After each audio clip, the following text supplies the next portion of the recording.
Good evening, namaste. Welcome, dear friends, to today's class on Jesus Christ, his life, and his teachings. As always, let us begin the class with a prayer. Heavenly Father, Divine Mother, friend, beloved God, Jesus Christ, Babaji Krishna, Lahiri Mahashay, Swami Sri Yukteswar Ji, beloved Gurudev Paramhansa Yogananda Ji, friend and guide Swami Kriyananda Ji, saints and sages of all religions, humbly we bow at thy feet. O Lord, make my heart big enough to hold thee, that it throb with the Christ consciousness in everything. Then shall I enjoy thy birth in my mind, in my heart, and in oneness with every pulsing atom.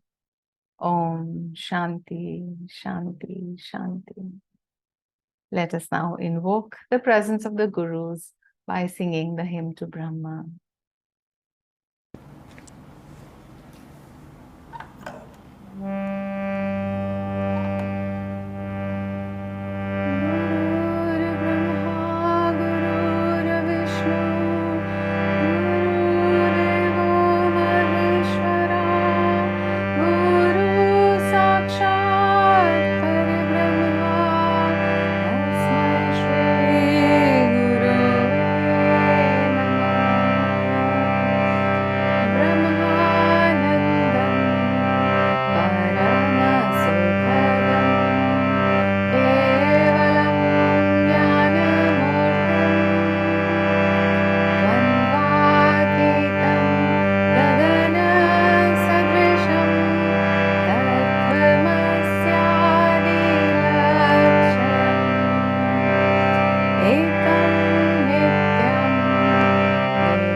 Ji's birthday yesterday, let us sing a chant that was one of his favorites.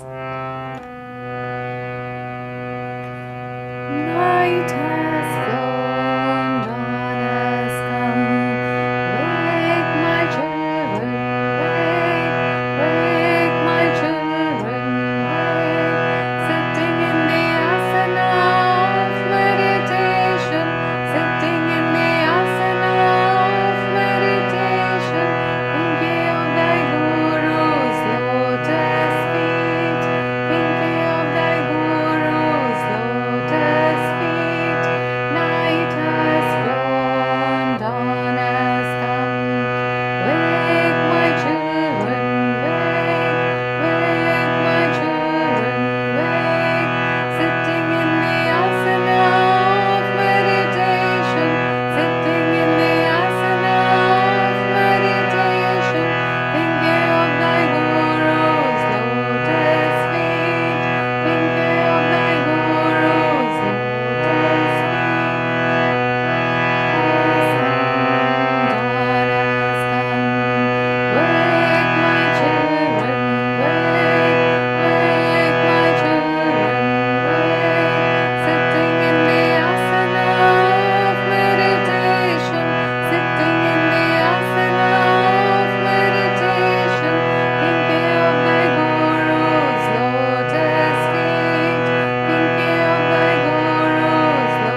May our hearts and soul awaken to the call of the Guru, to the call of God calling us back home. May we always remember the best asana, the asana in which the mind is pointed to the Lord, the asana in which the heart is one with the Lord, the asana in which the body is at rest. May this asana fill us with eternal peace, joy, and love.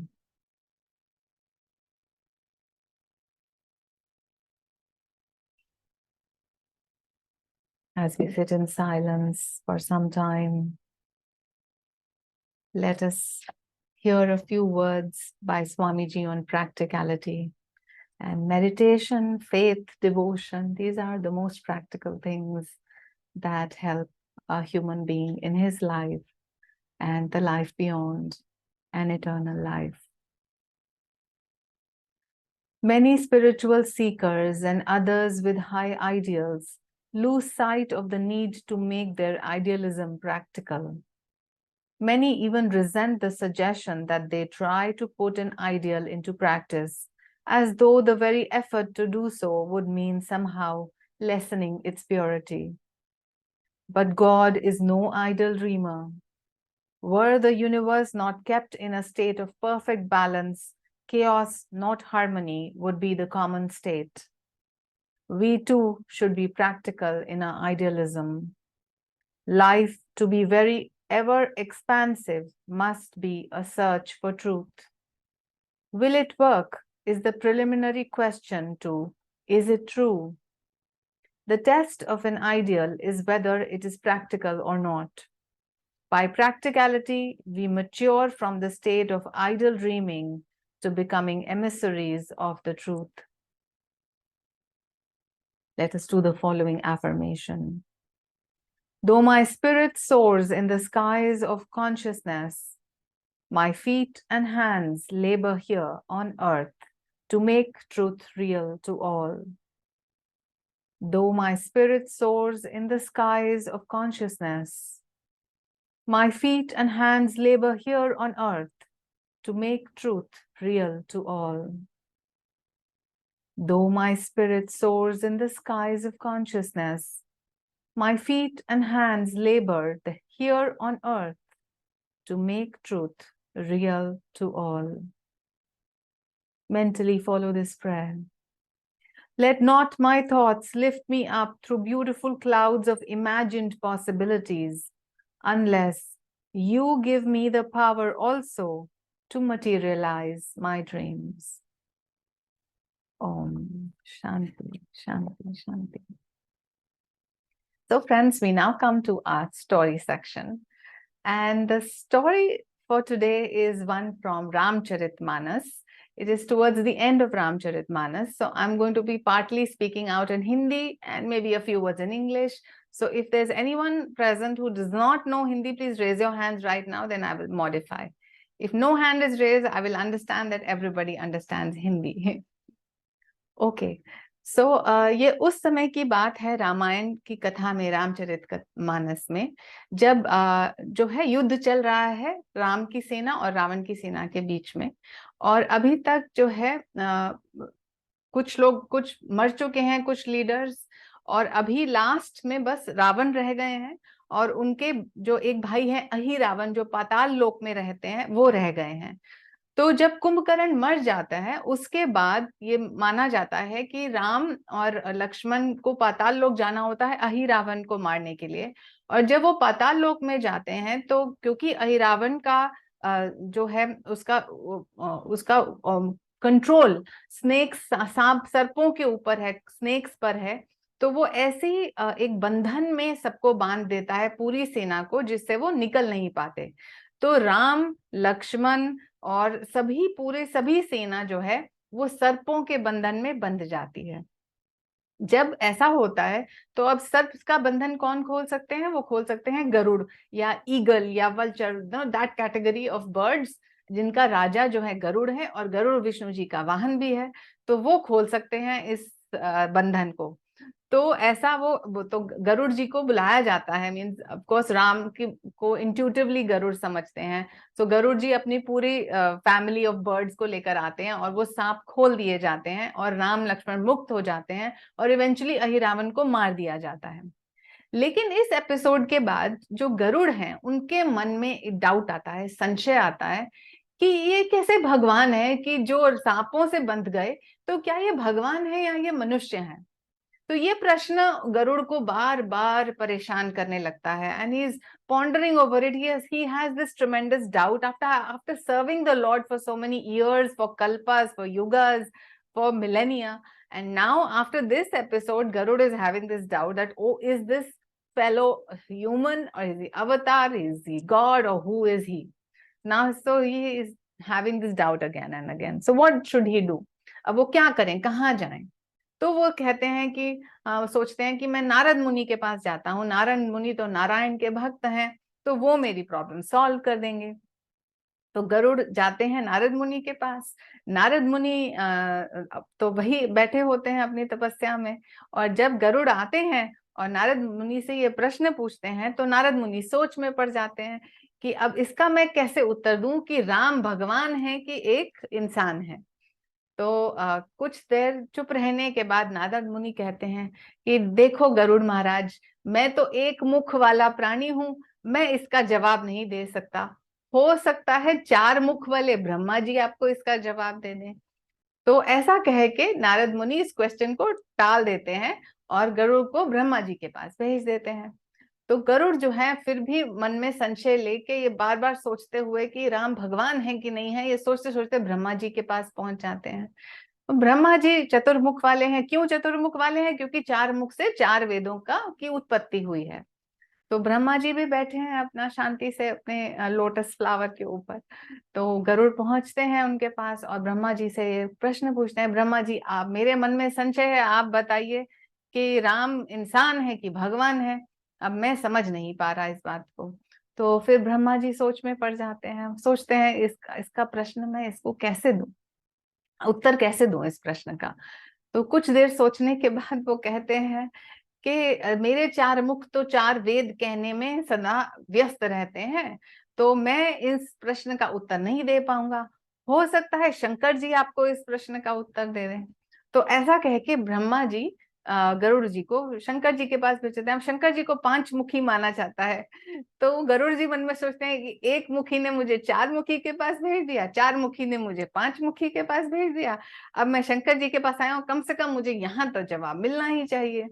तो जैसे वो जा रहे होते हैं कैलाश पर्वत की तरफ, तो उनको रास्ते में शंकर जी मिल जाते हैं। तो अब शिव जी आ रहे हैं, रास्ते में हैं, गरुड़ से मिलते हैं, तो गरुड़ अपना प्रश्न उनके सामने रखते हैं कि भगवान बताइए कि ये जो राम है ये भगवान है कि इंसान है। तो शंकर जी चुप हो जाते हैं, मन ही मन मुस्कुराते हैं, बट फिर चुप रहते हैं। फिर वो कहते हैं थोड़ी देर बाद कि गरुड़, ये उसका उत्तर मैं तुम्हें नहीं दे सकता क्योंकि तुम मुझे रास्ते के मध्य में मिले हो। तो इसका क्या मतलब हुआ? मिडिल में मिले हैं रास्ते के, तो क्यों नहीं उत्तर दे सकते? तो शिव जी कहते हैं गरुड़ को, यदि तुम अज्ञानी, मतलब जहां तुम थे वहीं से मुझे पुकारते, अज्ञान में ये कहते कि मैं कुछ नहीं जानता और मुझे ये समझा दो, तो शायद मैं तुम्हारे पास आकर इसका उत्तर दे पाता। और यदि तुम पूरे ज्ञान में तुम वहां आते जहां मैं था, यानी कि कैलाश पे, यानी कि तुम ज्ञानी बन के आते, तो तुम्हें इस प्रश्न का उत्तर जानने की जरूरत ही ना पड़ती। पर अब तुम मुझे मध्य में मिले हो, इसलिए इसका उत्तर मैं नहीं दे सकता तुमको।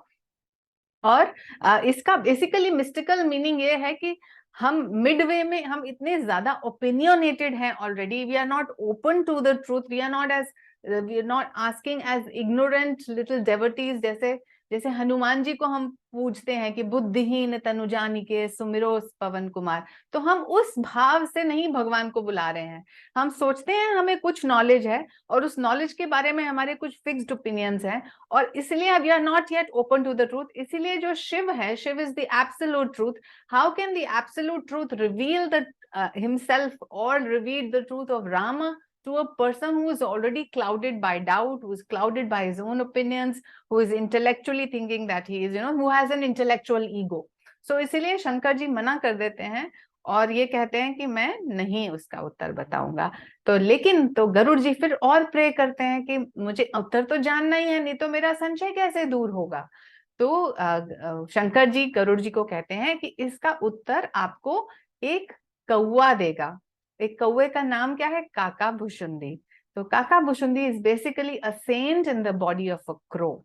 तो गरुड़ जो है वो is the king of the birds, so he has that little bit of ego in him and he's thinking that, oh, why should I go to a crow to get the secret of this the answer to this question. So he has that thought, but क्योंकि शंकर जी ने कहा है, वो अपनी ego को subdue करते हैं, and in all humility he goes to the crow by the name of Kaka Bhushundi. And Kaka Bhushundi knows already that why Garudji has come, and he sees that Garudji has come in all humility, and therefore he eventually answers the questions that Garudji asks him. And then after explaining the significance and the glories of Lord Rama to Garud, then Garud finally asks him, okay, you tell me that if you are such a devotee of Lord Rama, then how come you are living in the body of a crow? And then now Kaka Bhushundi explains to Garud that how he became to be, such a jnani and yet in the body of a crow. So he said that the doubt that you are having, whether Lord Rama is the Lord or is he, a human. I also had that doubt once upon a time. I used to live in the city of Ayodhya, and there a famine struck the city.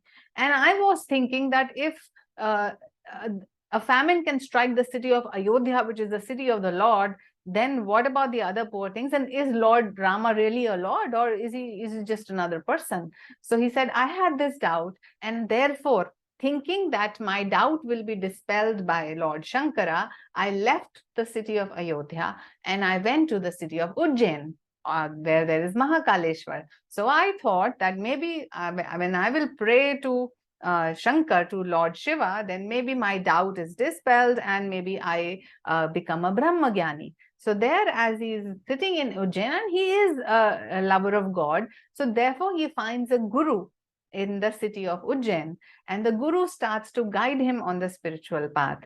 The guru tries to explain to the devotee, to the disciple, that that Lord Rama and Lord Shiva are just one and the same thing. It's the one same reality.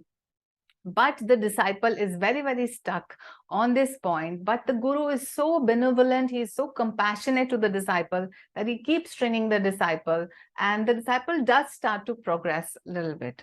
So, but one day, when the disciple feels that now, I'm established in the bhakti of Shiva, so let me just sit and meditate on my own. And at that same time, the guru is approaching. So the guru is approaching him, and he sees that the guru is approaching, but yet he kind of closes his eyes and tries to meditate, and he doesn't get up and he does not pay his respects to the guru. So now the guru since the guru is merciful and compassionate, the guru does not mind it. But who minds this? This behavior is minded by Lord Shiva. Lord Shiva gets angry that this little disciple, the guru, is so compassionate and loving, has been trying to explain to him with so much love, but he has no respect for the guru. And therefore, Lord Shankar, he gives this is shrap kehte hain. So he punishes this devotee and says, you will get 1,000 births where you will be a snake. So now the guru actually falls down on his feet and prays to Lord Shankara. With tears in the eyes, the guru is so loving and compassionate. He feels so bad for his disciple that he bows down to Lord Shankara and he requests that the punishment be decreased. And since Lord Shiva is also Bholenath, he is also loving, and he blesses the guru, and he says, okay, the plus point of this problem is that he can leave his body. He will still have to undergo 1,000 births of being a snake, but he will be able to exit his body according to his own will every time, and he will be able to have the memory of all the existences of the various lives that he has. So this is the merit and the boon that this now the devotee has got. So he lives those 1,000 lives as snakes, and he exits and he remembers, and then finally he is born into the house of a Brahmin. And there he grows up, he is spiritually inclined. But then again, in that life, he meets a guru, and then the guru is trying to explain to him certain higher aspects of spirituality, like formlessness, like absoluteness. But he doesn't like it, and he refutes it again, and he's again disrespectful to the guru. And the guru, in this life, the guru gives him that punishment that, okay, now you will become a crow. So see, all these stories are very mystical and very, they have their hidden meanings inside them. So it actually, one way is the story is telling us that we should not and we should never actually disrespect the guru. So that is one thing. And the other thing that is being told is that Lord Shiva, Lord Rama, Jesus Christ, Allah, all of that is one absolute reality. So now he has become a crow, and now this crow goes to Ayodhya. He lives in Ayodhya at the time of the Treta Yuga, when Lord Rama is a child. And the Lord Rama is playing with this crow. So again, this crow starts to, he has memories, past memories. So he starts to think, ये तो बच्चा है, ये मेरे साथ खेल रहा है, ये ह्यूमन है या भगवान है. So ये प्रश्न उनके मन में फिर से आ जाता है. So he says, okay, I think this is a child, and he starts to fly away. As far away as he flies from Ayodhya, even to Brahmaloka, he finds that the hand of Lord Rama is just next to, he is just approaching him. So he understands that this is, of course, not just a human. He goes back down into Ayodhya. He starts to play with Lord Rama, and inside the mouth of Lord Rama, he sees all the universes. He enters into that time and space orientation. He comes back, and he spends, it is said, he spends millennia in that time and space orientation inside the mouth of Lord Rama. And then as he comes out, the time has not moved. Means he's still a crow, and still the Lord Rama is a child. So he experiences infinity in that moment within Lord Rama, and he knows for sure that Ram is the avatar.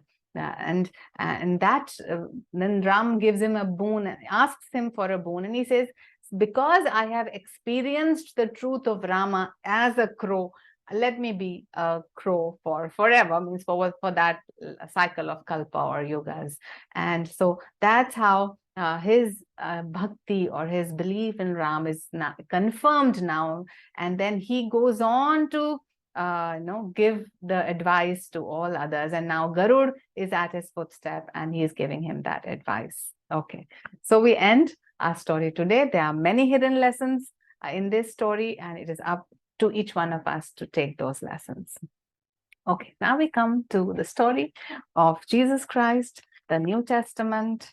And last few weeks we have been reading the Sermon on the Mount, where Jesus gave the Beatitudes to all the disciples. After that, he said that he has come to fulfill the law of Moses. He also said that people should be following the commandments given, because it is when people are righteous, when they are truthful, then only can they attain the kingdom of God.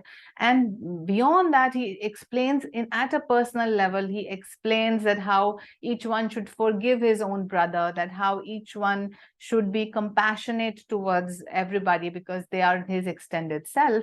And then he gives personal advice in the form of that, if you divorce, then this is the way you should divorce. And even if you are thinking of the opposite sex in a lustful way, even that would be considered as adultery. So these are the specifics that he goes into, and these statements will now continue. So the gospel says, again, ye have heard that it hath been said by them of old time, thou shalt not forswear thyself, but shall perform unto the Lord thine oaths. But I say unto you, swear not at all, neither by heaven, for it is God's throne, nor by the earth, for it is his footstool, neither by Jerusalem, for it is thirsty of the great king. for it is the city of the great king. Neither shalt thou swear by thy head, because thou canst not make one hair white or black. But let your communication be, yeah, yeah, nay, nay, for whatsoever is more than these cometh of evil. Okay, so what is being talked about here? जब हम छोटे थे तो हम बहुत आसानी से कसम खा लेते थे, क्योंकि हमने किसी को सुना था कि वो कसम खाते हैं, धरती माता की कसम, भगवान की कसम, मम्मी की कसम, तुम्हारी कसम, अपनी कसम. ये so this is what is swearing. So swearing on God or swearing on earth, swearing on the city of Jerusalem. So now what is Jesus saying here? Said you should not swear at all. Why you should not swear? Because you should not swear on the heaven, it belongs to God. You should not swear on earth because it is the footstool of the Lord. You should not swear on this holy city because it is the city of the Lord. And you should not swear by thy head because you cannot make one hair black or white. You are not responsible for the growth or the fall of one hair on your head. So how dare you swear on things that do not belong to you at all? Everything belongs to the Lord. Therefore, you should not swear. So what you should do then is say simply in your conversation, what you should say? Yea, yea, nay, nay means yes, no, simple. Be simple in your conversation. Do not be complex and never swear. The only oath that you can actually keep is with God. So it's like even in the Quran, it is written that you should have a covenant with the Lord. A covenant is like a contract. So it's like you, whatever you say to the Lord as a friend or as a guru or as a parent, says as if you're committing to him. That if you say, God, I love you, then you should mean it. If you are not meaning it and you say I love you, he already knows you love money more than you love him, you love other things of this world more than you love him, then the meaning is lost. So whatever you say, whatever contract you make with God, mean it. Mean what you say what you mean. And eventually we will have to say and mean the same thing, that I want only thee, Lord. I want only thee. That's the only thing eventually we will have to come to. So be careful. Or whatever you say, whatever, never swear, and whatever the covenant, not only with God, but if you make a promise, then you should fulfill it. जैसे रामायण के time पे कहते थे ना, प्राण जाए पर वचन ना जाए. So क्यों ना जाए? In fact, when Dashrath in the first go refuses to fulfill the promises that Kekai is asking to send Lord Rama to the forest, Kekai says to Dashrath, if you do not fulfill your promise, then why will the ocean fulfill its promise of staying away from the land? Why will the sun fulfill its promise of rising every day? Why will the land fulfill its promise of giving you crop? So the human word has a lot of value, which we have forgotten these days. So it is very important that whatever you utter, you should mean it. So in your thought, in your intention, in your words, and in your action, there should be one meaning in all of that and not scattered and different. So do not commit to somebody if you do not intend to fulfill it. Okay. So I've learned this over a few years. So if somebody says कि चलो चलो वहां चलेंगे, तो पहले तो हम casually कहते थे हाँ चलेंगे. But then if I know that I cannot go there, I will not give this commitment. I will not say it. And remember, Swami ji used to fulfill whatever he used to say. So if in the morning, not only what he said, what he thought he would fulfill. So if in the morning he had thought that, okay, I will go to the market to get the newspaper, even if he didn't need it, even if he had already received the news of the newspaper, he would still, to fulfill that thought, he would go to the market and bring the newspaper. So basically, be true to yourself, to every thought, to every action, and to every word. In making a sacred promise to God, one may not resort to evasive or outright falsehoods, or thereafter break that oath without consequence. It had thus become a custom, and now Master is explaining, at that time it was a custom to just, even for a mundane matter, swear on God and swear on. So it's completely, Jesus said, this will not be done. So we should be against that act now. Jesus was a bold voice on behalf of the spirit of the laws that govern man's behavior. Jesus was not advising against oaths taken in a proper circumstance or for a proper reasons. For example, if you're involved with judiciary, then you have to take an oath, but you should mean it. That's what he's trying to say. The solemnity that should be according to them should be maintained. And he points out the impossibility of performing actions outside of God's presence. So everything your will has to match or attune with the will of God. So do not keep willing things and actions, desires that may be out of God's will. It is not going to happen, and then you will be against truthfulness. So better to attune your will with God's will, better to attune your thought and speech with God's will, so that you do not commit yourself in karma, which is going to entangle you later, for which you have to repay, for which consequences are going to come that you have to answer. Swearing reveals weakness of character, absence of fineness, and lack of reverence. To add to impulsive, untruthful statements or even self-serving factual assertions the sacred name of God, or by implicating anything in which he is manifested, is to drag down that which is holy and support something that is wrong or egocentric or trifling. Swearing fosters profane language, an impulsive and overbearing nature, and hasty and impatient assertions. The very fact that you are resorting to the fact, okay, now I'm going to swear, means there is some untruth about what you're going to do. So why do you want to hold on to that? You don't want to just prove that you are being truthful.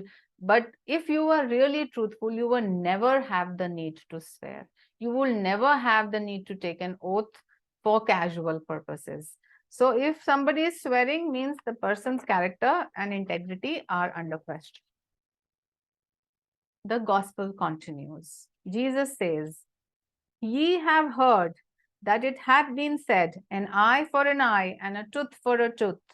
But I say unto you, that ye resist not evil, but whosoever shall smite thee on thy right cheek, turn to him the other also. And if any man will sue thee at the law, and take away thy coat, let him have the cloak also.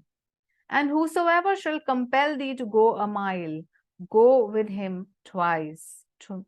Give to him that asketh thee, and from him that would borrow of thee, turn not thou away." So there are many instructions in this. So first is that of non-violence. He said, "You have heard, a tooth for a tooth, eye for an eye. But I say unto thee that offer your other cheek if somebody smites you on left or right cheek." So this is absolute non-violence. It is very, very difficult to do such a thing. The second thing he says, that if somebody is taking away your coat, give him your cloak also.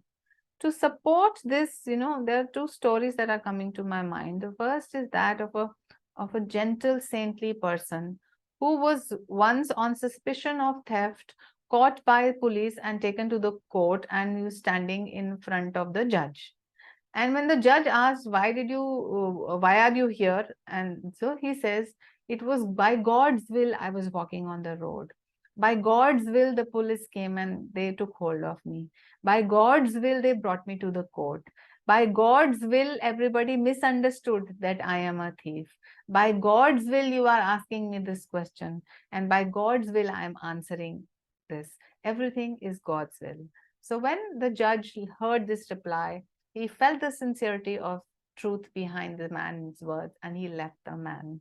So basically, if something wrong is happening to you, do not react. Yes, we will need to respond appropriately. So that this does not mean that on a practical level, you forget to hiss. You don't have to bite the other person back, but you can. It's okay if you just hiss and you keep your stand and you fight the necessary battle. And the other story that I was talking about is about the hissing and the biting. That when there was a snake in a village who used to bite everybody. And when a saint visited that village, the people complained to him and they requested him to tame the snake. So the saint actually tamed the snake and he asked him not to bite anybody. And saying this, the saint went away. And for a long time, the snake did not bite anybody, but he was tattered and battered by the people. When people understood that he is not going to bite, they would throw stones at him and would hit him with sticks. So he was in a very bad shape when the saint returned after many months or years. And when the saint asked, "What happened to you?" he said that, "You asked me not to bite." The saint said, "I did not say don't hiss. I said no biting, but you can hiss." Means you have to stand your stand.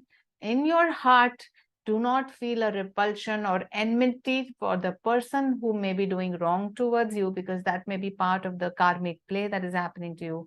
But in your heart of hearts, always know that God is with you, God is you, and God is playing the part of both characters, that is you as well as your enemy.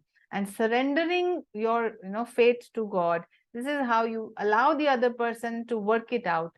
For example, also the Buddha, when he was sitting quietly and a person came and spat on his face, the Buddha did not react in any way. The person who had spat on him, he was restless throughout the night. He could not sleep through the night. He came back the next day and asked the Buddha how he was so unreactive. And the Buddha explained to him that the fact that you have spat to me must be my past karma. And if I now react again, I will start a new chain of karmic action and reaction. So I calmly accept what karma has brought to me, and I refuse to react. So this is true for us. So whatever battle we have to fight, we shall fight. The army man on the border will have to fight the battle and defend the country. But the truth lies in his heart. What is the attitude with which the person is fighting? Is the attitude of killing the other person? I'm going to kill my enemy. Or is the attitude that in my heart, because I have to maintain peace and because I have to defend simple, peaceful people of my country, that is why to fulfill this role of a soldier, I have to kill the other person. So these are two different ways of approaching the same situation. We have to do what we have to do, but the change lies in our heart. Okay.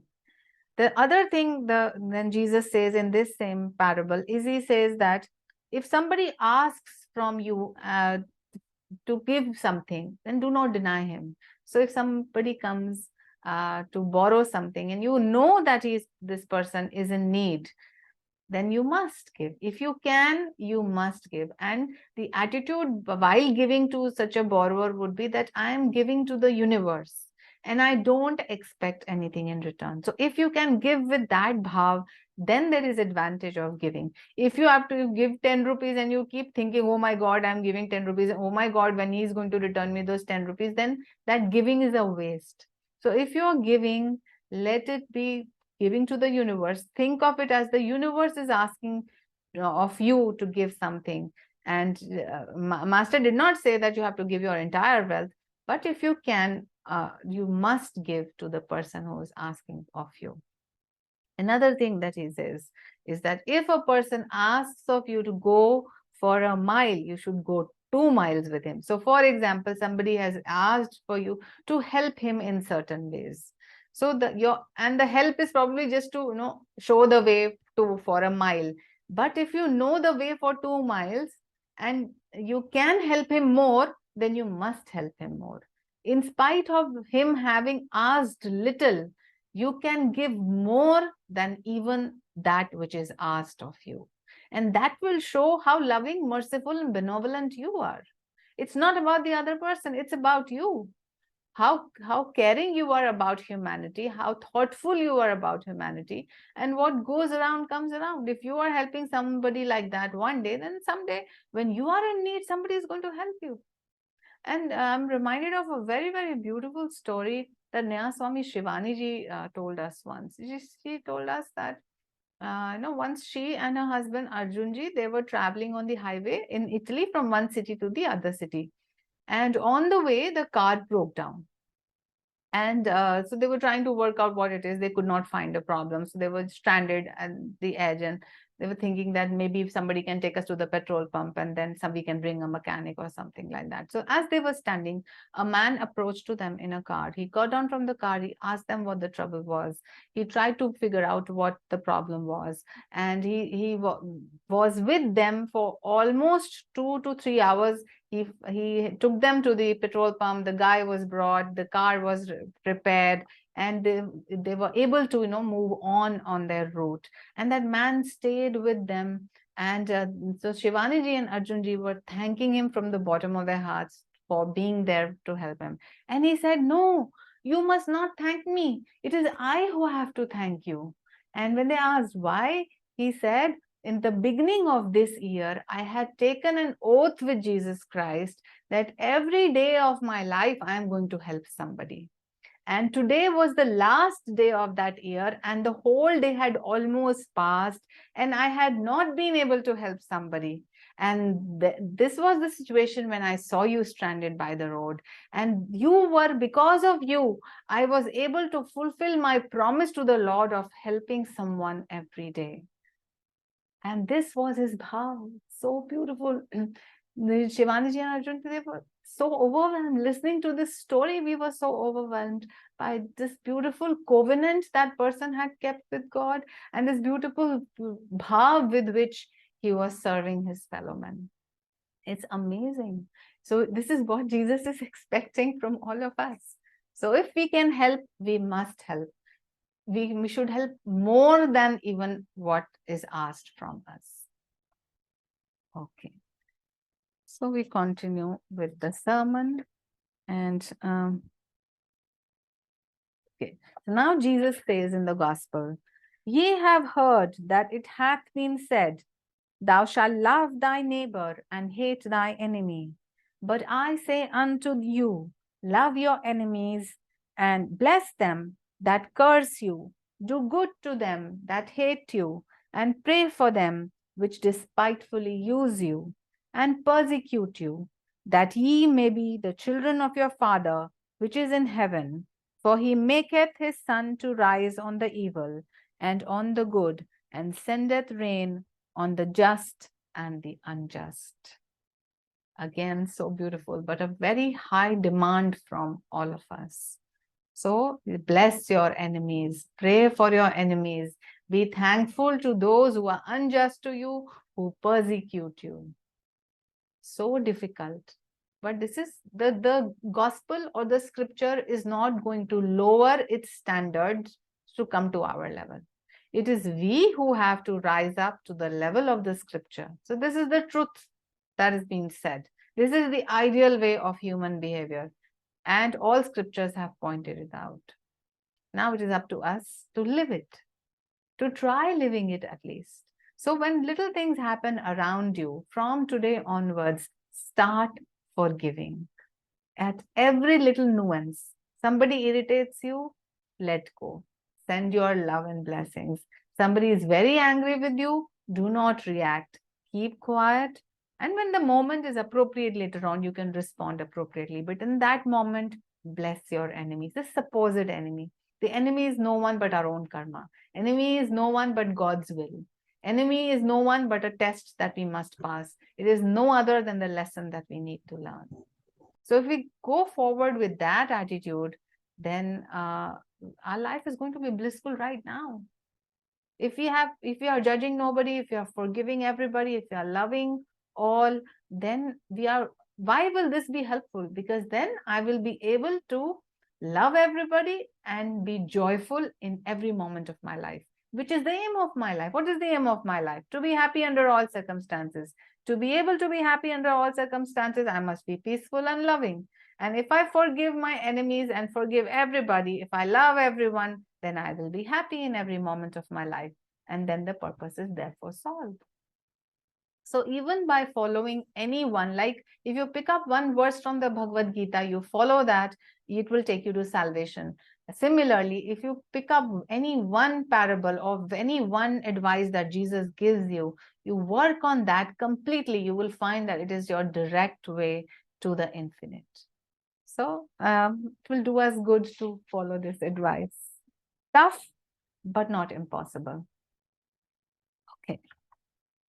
So we go on and we move to the next thing that Jesus says to the people. He says, "For if ye love them which love you, what reward have ye?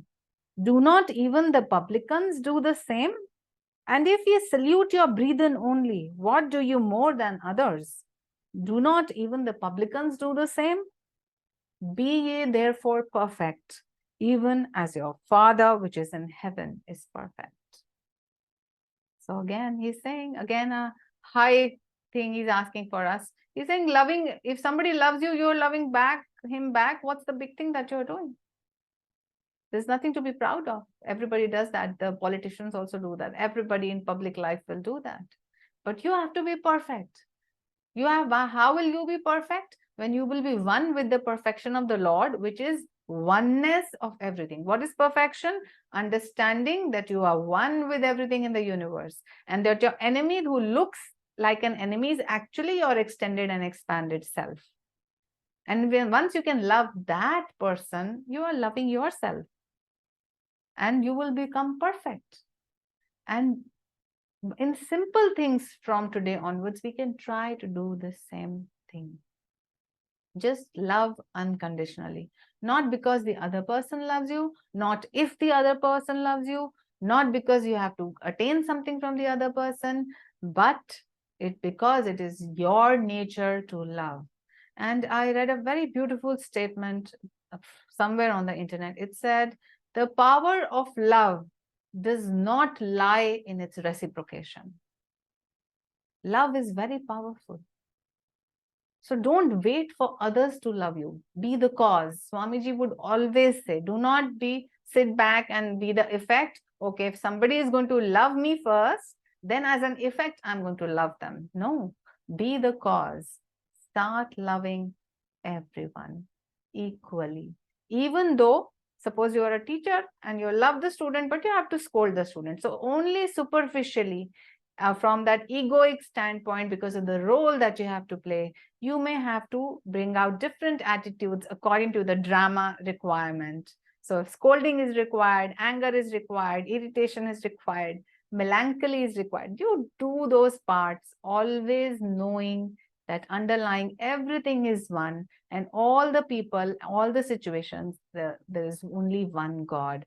And actually there is no need for anger and irritation. But okay, let's fulfill the Leela of the Lord. We are here on the stage. Let's act it out, knowing who the director is, who the true actor is. And only then can we be happy. Otherwise, how will we be happy on this earth? There's so much tragedy, so much suffering on the superficial level. So unless we associate ourselves with the perfect oneness of the Lord, we will never be happy. Unless we remember always that this is only a dream, this is only a drama, we will never be happy. So play the game. Now be wise. Guru comes to give you the wisdom. You are in the center of a multi-dimensional game happening. Know the rules.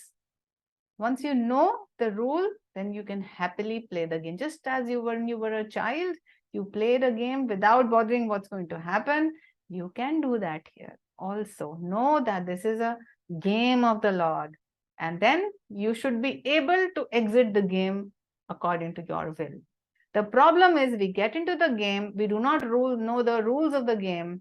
We get all caught up with the game, attachments, desires, likes, dislikes, that we don't know. We forget that this is a game. But if we know the truth of this dream and this drama, then we can play our part beautifully, perfectly, always being one with the Lord. Okay. In one of the Upanishads I was reading, it said that don't take life so seriously. It's only time pass of God. So interestingly, if you think it that way, what is happening? It's just like you play a game on a computer. You devise so many games on PlayStations and Xboxes and other physical plays to pass your time, to be happy. So this is all God's Leela. He's passing his time, and you are so pathetically attached to it that you are suffering from it. So it's whose fault is it? It's not God's fault. So if you know the truth about the game, then you can enjoy the game and play it well. Okay. So now the gospel continues. Jesus now says, take heed that ye do not your alms before men. Alms means ALMS, not arm, not ARMS, but ALMS. Okay. So take heed that ye do not your alms before men to be seen by them. Otherwise ye have no reward of your Father which is in heaven. Therefore, when thou dost thine alms, do not sound a trumpet before thee, as the hypocrites do in the synagogues and in the streets, that they may have glory of men. Verily I say unto you, they have their reward. But when thou doest alms, let not thy left hand know what thy right hand doeth, that thine alms may be in secret, and thy Father which seeth in secret himself shall reward thee openly.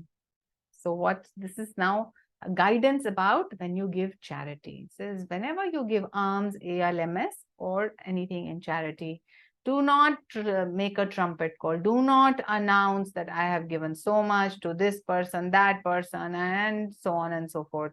Because whoever gives, even if they are sounding a trumpet call, Jesus says they will get their reward. But if you quietly, lovingly, secretly give whatever you have to give in charity, then God is seeing it all, and God is going to reward you openly. And very interestingly, this stanza really struck me. Why? Because once now, since that episode is over, now I can discuss with you because I got the 1,000-fold reward. So somebody was in need of faith, and that person was a Christian.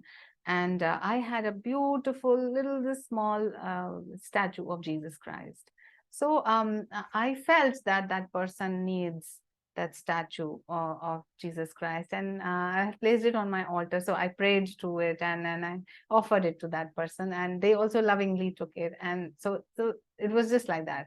So and some days passed, and after some time, I received a gift. So for me, Krishna is same as Jesus, is same as Mother Mary, is same as Ma or Ram or Shiva.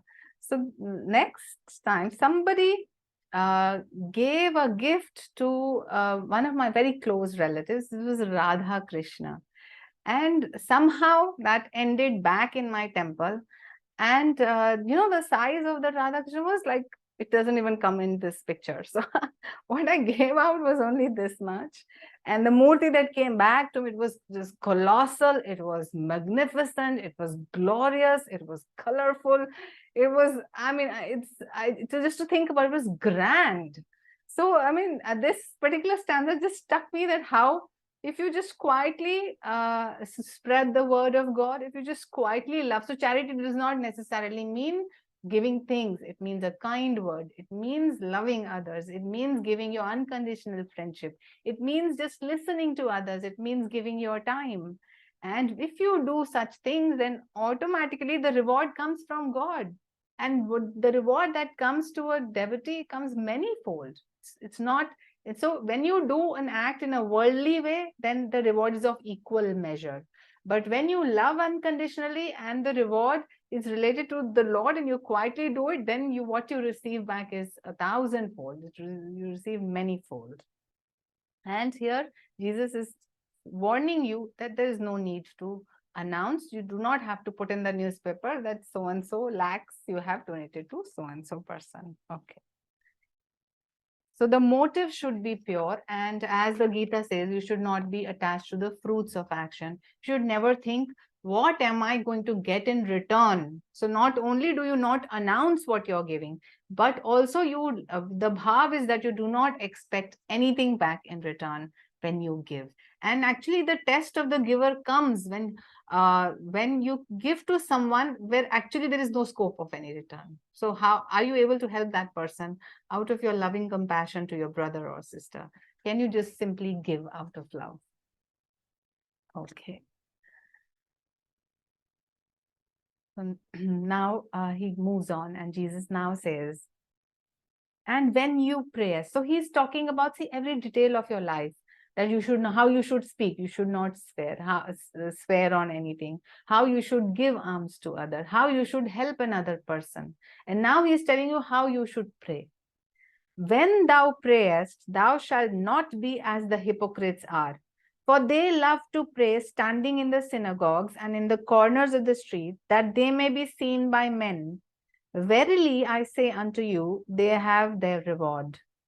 But thou, when you prayest, enter into thy closet, and when thou hast shut thy door, pray to thy Father which is in secret, and thy Father which seeth in secret shall reward thee openly.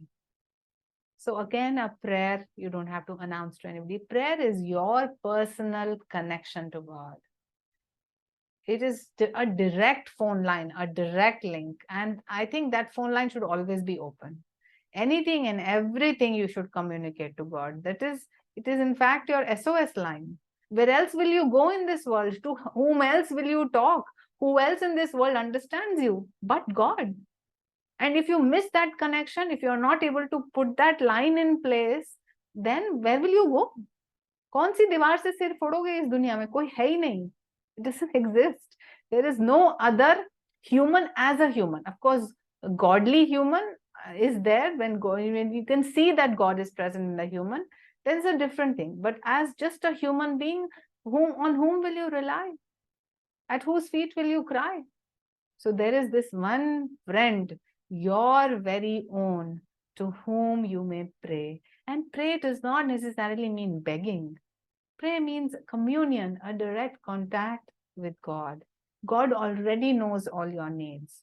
If you just be his friend, if you just be his child, then he will automatically fulfill all your needs. You don't even need to ask. But pray quietly and in the sanctum of your own heart. Sometimes with words, sometimes even without words. So sometimes in your meditation, after your meditation, your heart is so quiet that you're already feeling one with him and you don't need to utter your words. And that's what Saint Teresa of Avila said, that she would initially follow her seniors. They would say that keep praying, keep praying. She said, after years, I understood that the true communion was in silence. So sometimes you may speak with God, or sometimes you may just be one with him in your meditation, in your own technique, or in your love for him and for his children. And this is what Master says: true prayer is an expression of the soul, an urge from the soul. It is a hunger for God that arises from within, expressing itself to him ardently, silently. Vocalized prayers are wonderful only if the attention is on God, and if the words are a call to God out of the abundance of the soul's desire for him.